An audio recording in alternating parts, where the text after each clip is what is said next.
Welcome. Hello. Hello, beautiful crowd out there. Hello. Let's hear it. Hello. Hello, beautiful crowd. Hello. We were actually kind of stunned when we didn't know how this was all going to play out and what the mood was going to be and you just forget how amazing you people are for some reason, and then you all well, we try, but watching you guys all walk in here, I've just been dumbfounded. It's like, and Rosalie said it to me, and she's like, look at all these amazing people. I was like, oh yeah, these are our people. And thank you for coming. Thank you. Thank you. We are here tonight at the Castro Theater to celebrate the life and legacy of Larry Harvey. In 1986, Larry, with the help of some friends who are here, built an effigy of a man, took it to Baker's Beach in San Francisco, erected it in the sand, and lit it on fire. The impromptu crowd that gathered, some 20 in number, inspired Larry and his friends to continue doing this act. And so every year since, a man has been built and burnt. And that repeated act has launched a vortex, a vent, a party, a ritual, and a community of creative makers who are being celebrated at the Smithsonian Museum, the largest collection of American art in the world.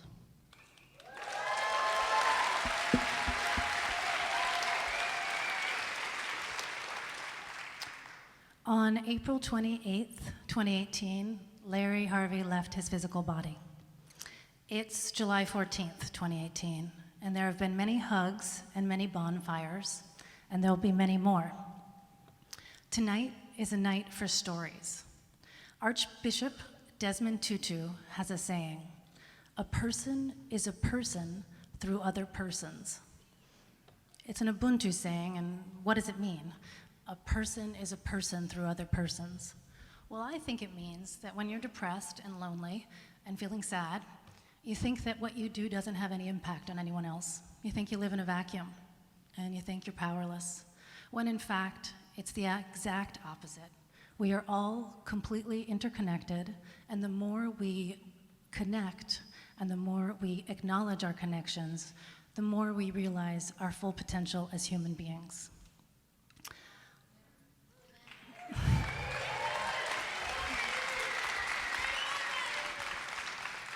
Larry Harvey is a case study for what it means to be a human being.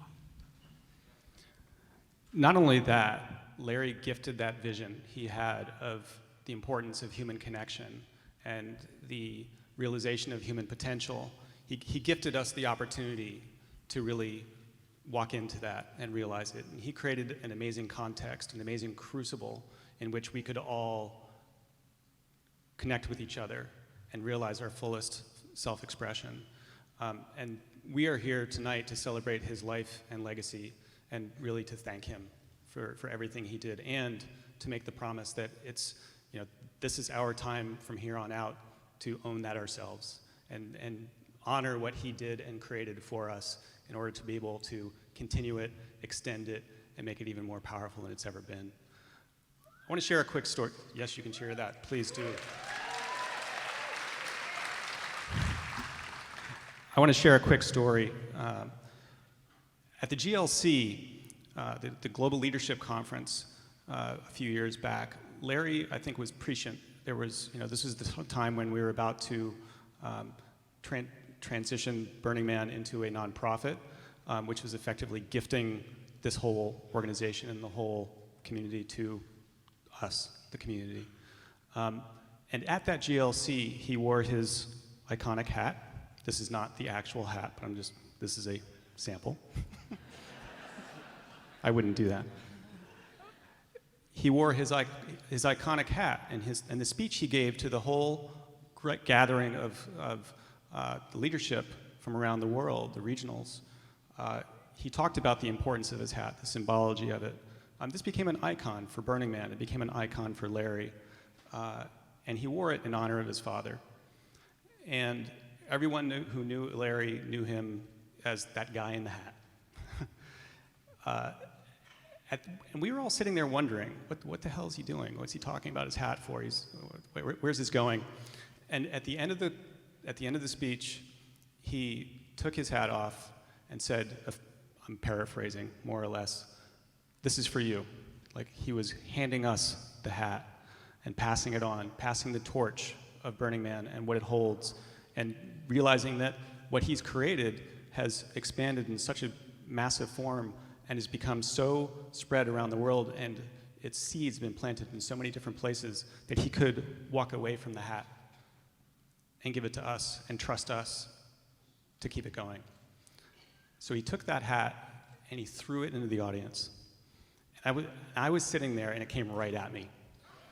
And I nearly shit my pants because I was like, what am I gonna do with this thing? I don't know what to do with this thing. And so it comes to me and lands in my neighbor's lap, who is Clovis Buford.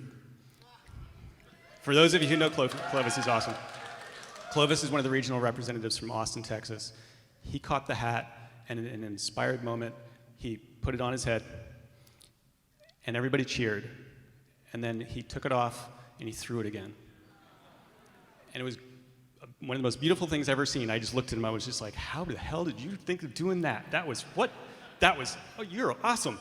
And it bounced around the room, so each person who caught it, put it on their heads, got a cheer, did a little pose, took it off their head, threw it again. It was one of the most powerful symbolic moments I've seen in my 13 years of working for Burning Man.